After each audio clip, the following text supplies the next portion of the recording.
The gloves weren't hers. The veil wasn't hers. Even the small pearl brooch pinned at her collar had belonged to her mother. Borrowed without asking, because asking would have meant admitting she had nothing of her own to bring to this marriage. Louisa Beckett stood at the window of the second-floor bedroom that was now, apparently, hers, and looked out at a land she didn't recognize. The Harlow estate spread below her like something from a painting she'd never been invited to see up close. Rolling fields gone gold in the October light, a tree line in the distance that marked where the river ran, stables that were larger than her father's entire house back in Savannah. She had been in Georgia before. She had never been anywhere like this. The wedding had been 4 days ago. She still wasn't sure she believed it. Her mother had presented it as an opportunity, which was the word her mother used when she meant something that wasn't optional. "The Harlow family has approached your father," she'd said, sitting very straight at the breakfast table, not quite meeting Louisa's eyes. "Their eldest son, Callum. He's 31. Respectable. The family has land in Virginia and holdings in 3 other states." She'd paused. "He's agreed to the arrangement. Not interested in you. Not would like to meet you. Agreed to the arrangement." As though Louisa were a clause in a contract rather than a person sitting 4 feet away, drinking her coffee. She'd asked once, only once, whether she had a choice.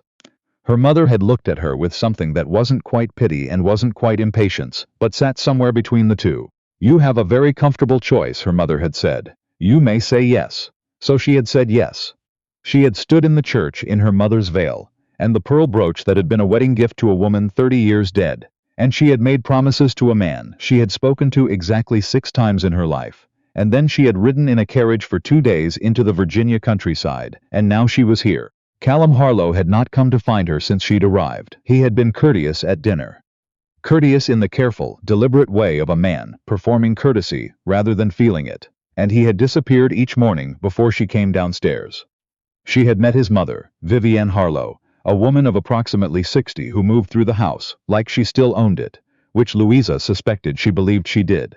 She had met his younger brother, Preston, who was 25, and looked at her with open, uncomplicated friendliness, which she found both a relief and slightly bewildering. She had met the housekeeper, a thin woman named Mrs. Quill, who had shown her the house with the practiced efficiency of someone who had shown it many times and expected to show it many more. No one had shown her what she was supposed to do here. What her place was. What, exactly, had been arranged. She was still standing at the window when she heard the door open behind her. She turned, expecting Mrs. Quill, and found Callum instead. He stopped when he saw her, just slightly, a small adjustment of posture that might have been surprise and might have been something else. He was tall, broad through the shoulders in the way of men who worked, rather than men who performed working. His hair was darker than it had looked in the church. He looked tired. "I didn't realize you'd be in here," he said. "It was the room Mrs. Quill showed me." "Yes." He didn't move from the doorway. "I know. I meant I didn't realize you'd be. I assumed you'd be downstairs by now." She turned back to the window briefly, then turned to face him again. There was something exhausting about not knowing the rules, about having to calculate every response from scratch. "It's a good view," she said. He came into the room then, not toward her, but to the other window, the one that looked out over the stable yard rather than the fields. He stood beside it without touching it, looking out.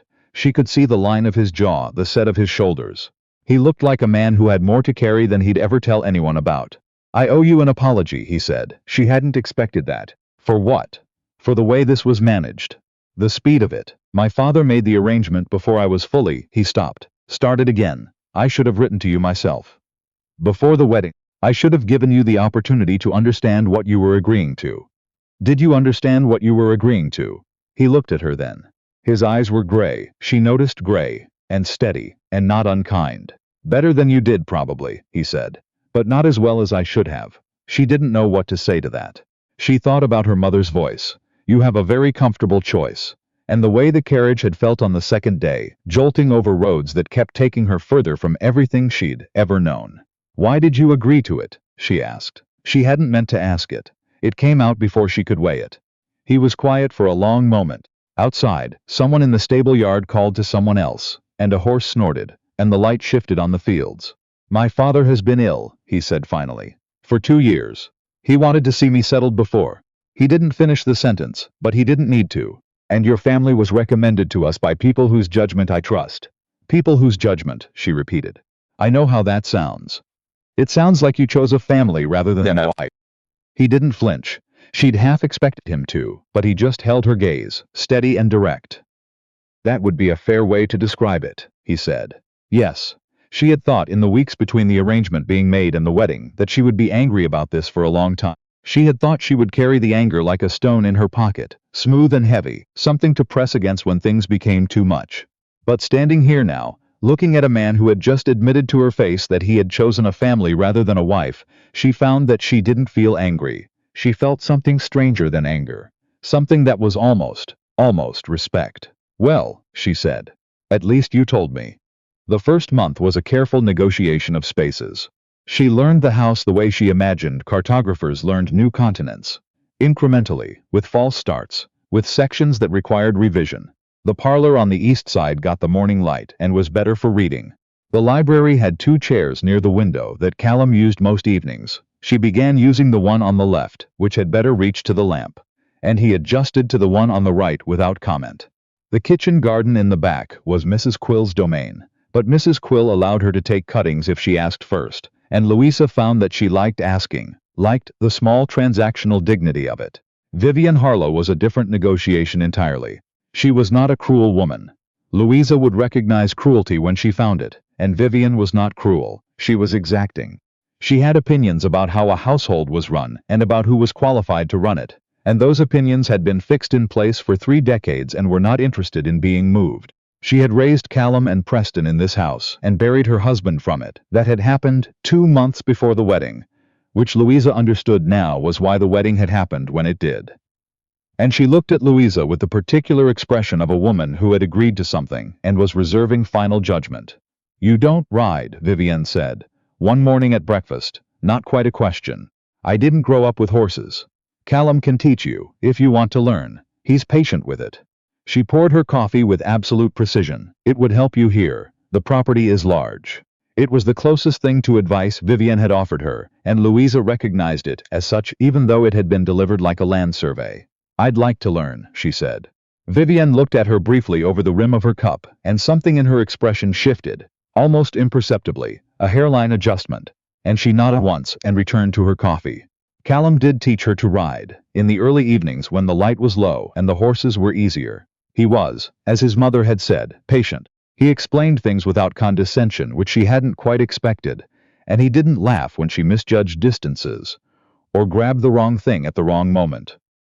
He had a way of redirecting without drawing attention to the correction, which she began to understand, was something he'd developed over years rather than something that came naturally to him. "You're watching the horse instead of where you're going," he said one evening, riding alongside her on the wider path near the tree line.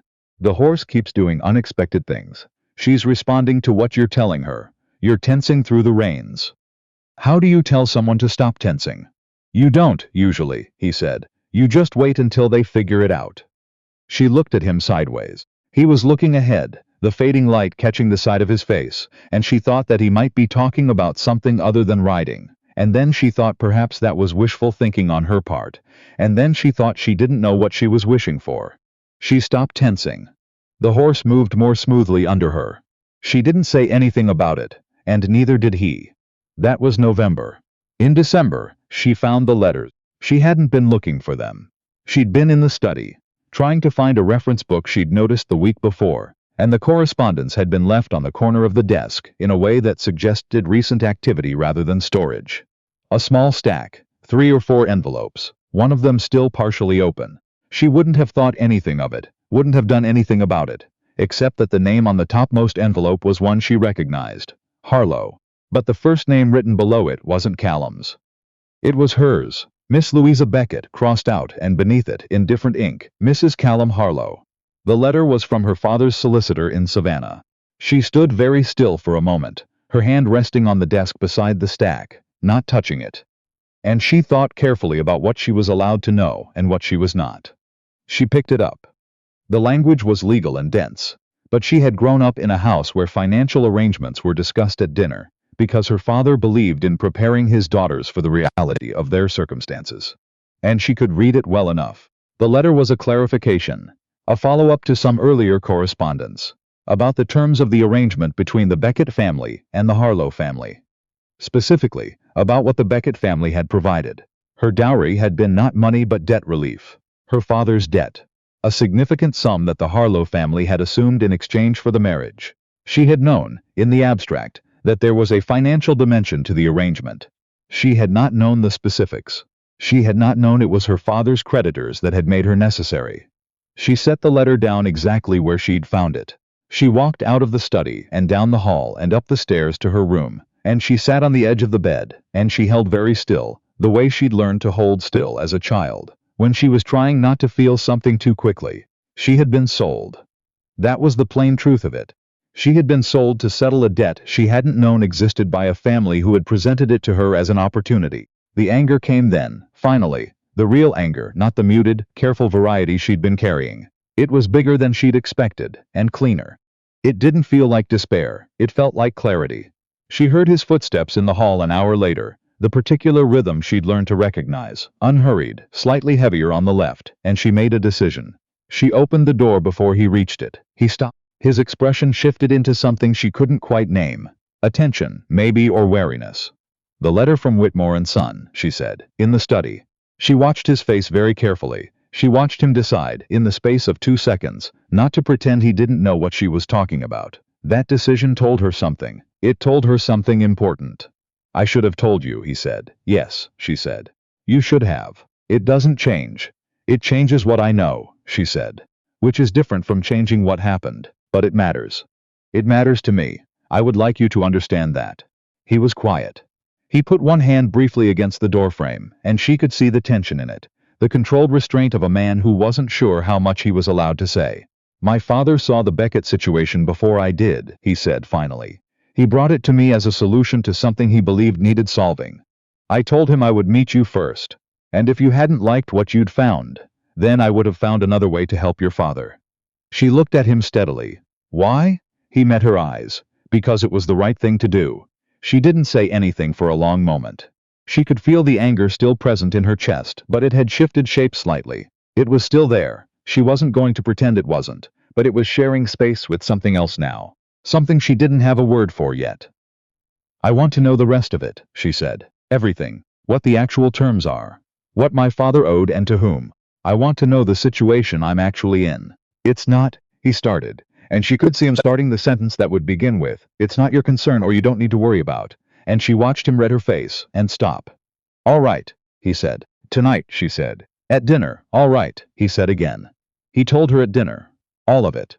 His mother sat at the end of the table and said nothing, but Louisa noticed that Vivienne did not leave the room, and she understood this as a form of solidarity that the older woman would never have named as such.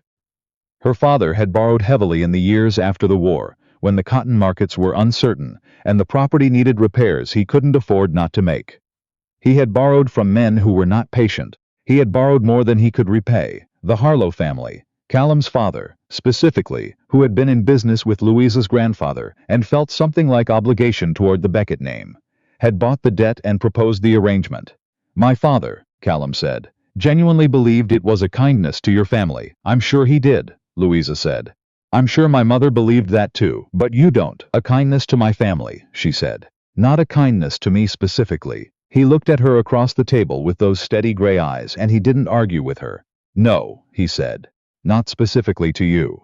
Preston, who had been quiet through most of the meal, said, without particular inflection, "For what it's worth, I think you should know that Callum argued against the approach for 3 months before he agreed." Callum looked at his brother with an expression that was not gratitude. Preston shrugged mildly. "She asked for everything. That's part of everything." Louisa looked at Callum. He was watching his brother with the specific expression of a man who had been handed an embarrassment he hadn't asked for and wasn't sure how to put down.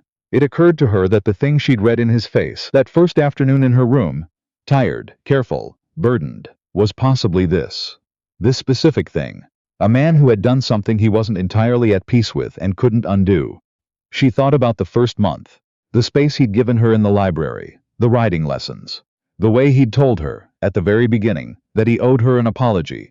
Not because someone had told him to, but because he decided on his own that it was true. She thought about her mother's voice. "You have a very comfortable choice." She thought about what choice had ever actually looked like in her life, and what it might look like now, and whether those were the same thing or different things. I want to understand something, she said to Callum, going forward. What you expect. From you. From this. She gestured slightly, encompassing the table, the room, the house. All of it. I'm not asking what my role is. I know what wives are expected to do. I'm asking what you expect. Specifically, from me. He was quiet for a moment. His brother was watching him. His mother was watching both of them. I expect very little, Callum said, and I mean that as a genuine answer, not a polite one. I didn't come into this with conditions. Then I'll tell you mine, she said. He nodded once, not in concession, in something more like recognition. I want to know the actual state of things, she said. The finances, the property, the decisions. I don't want to be managed around the difficult parts. I grew up being managed around the difficult parts, and it did not serve me well. She paused. I will run this house well. I intend to. I will be a fair daughter-in-law and a decent sister-in-law, and whatever you need me to be when other people are watching. But I won't be kept in the parlor while the real conversations happen somewhere else. The fire in the grate made the only sound for a moment. That is a very reasonable set of conditions, Callum said. I'm aware. He looked at her for a long moment, and she couldn't read everything in his expression, but she could read enough. There was something there that might have been relief, something that might have been the first genuine version of recognition she'd seen from him. Then we're agreed, he said. Spring came slowly to the Virginia hills. There were things that didn't heal quickly. She would have been a fool to expect otherwise. The anger about the letters didn't vanish. It settled instead into something more manageable, something she could hold at arm's length and examine without being consumed by it. She wrote to her mother once, a careful letter, and her mother wrote back with warmth and no acknowledgement of anything difficult, which was, Louisa decided, the most honest version of her mother she was likely to get. She learned to ride properly by February. Vivian said nothing about it, but one morning Louisa came downstairs to find that the better saddle had been moved to the bay mare that Louisa had been using, without anyone asking or announcing it. She mentioned it to Mrs. Quill, who said she didn't know anything about it, in the specific tone of someone who knew exactly everything about it. Preston became, unexpectedly, a friend. He had a way of treating her like a person who existed independently of her function in the household, which she hadn't realized she'd been missing until she had it. He told her about the property, about the families in the county, about the complicated social geography of Virginia, that she needed to understand and hadn't been formally introduced to. He told her these things conversationally, without ceremony, like he was filling in a gap she should have had access to all along. Callum she learned more slowly and less completely, and with more difficulty, which was, she thought, exactly right. He was not a simple man. He had a history she was only beginning to understand, and an inner life he'd clearly made a practice of not advertising. He came to dinner most evenings. He came to her door sometimes in the evenings, not often, and they would talk, not about the house or the property or the weather, but about real things, what she was reading, what he'd heard from the county seat, what she thought about a decision he was considering, what she remembered about her grandfather who had known his father. They were careful conversations, built slowly, the way structures get built when the ground is uncertain and you're not taking anything for granted. One evening in April, he found her in the garden in the low light, cutting back the roses that had gotten ahead of themselves over the winter. She heard him come through the gate, and she kept cutting for a moment, finishing the stem she'd been working on. Mrs. Quill said you'd been out here for 2 hours, he said. The front section was worse than I realized. He was quiet. She could feel him watching her. Louisa. She looked up. I want you to know, he said, and then he stopped, and she could see him working through something, finding his way toward what he actually meant to say, rather than the easier version of it. When I agreed to this arrangement, I told myself it was a reasonable thing, a practical thing. I told myself I was solving a problem for 2 families, and that was enough to justify it. He paused. I don't think that was enough. I think I knew it wasn't enough, and I agreed anyway, because I couldn't see another way to honor what my father wanted and still do right by your family's situation. He met her eyes. I think you deserved better than being a solution to 2 separate problems. And I'm sorry for that. The garden was very quiet around them. A bird moved somewhere in the boxwood hedge. The light was going gold at the edges. She set down the clippers. She thought about what to say and found that the truth was actually not very complicated. I'm not where I thought I would be, she said. When I was 20, and imagining my life, this wasn't any version of what I imagined. She looked at him steadily. But I think you're a man who means what he says, and I think you're trying to do right by me, even if you started by not doing right by me. And I think that matters. It might not be enough, I know. But it's somewhere to start. He was looking at her with the same gray steadiness she'd come to know, and she could see the shift in it, something that had been braced against uncertainty beginning, slowly, to ease. Not resolution, not an answer. Just the first real suggestion that there might be a road, even if neither of them could see where it went yet. She picked the clippers back up. You could help with the back section, she said. If you're not needed, inside. He looked at her for another moment. Then he took off his jacket and draped it over the gatepost and came through to where she was standing. He didn't know anything about roses. She showed him, once, which stems and why, and he listened the way she'd learned he listened to everything. Completely, without performing it. They worked until the light went too low to see properly, and then they walked back to the house together through the grass, still wet from the afternoon rain, and she thought, not for the first time, that the shape of a life rarely looked like you expected it to from the outside. She thought that the gloves hadn't been hers, and the veil hadn't been hers, and the brooch had belonged to a woman she'd never met. But she was beginning, slowly, to understand what was hers.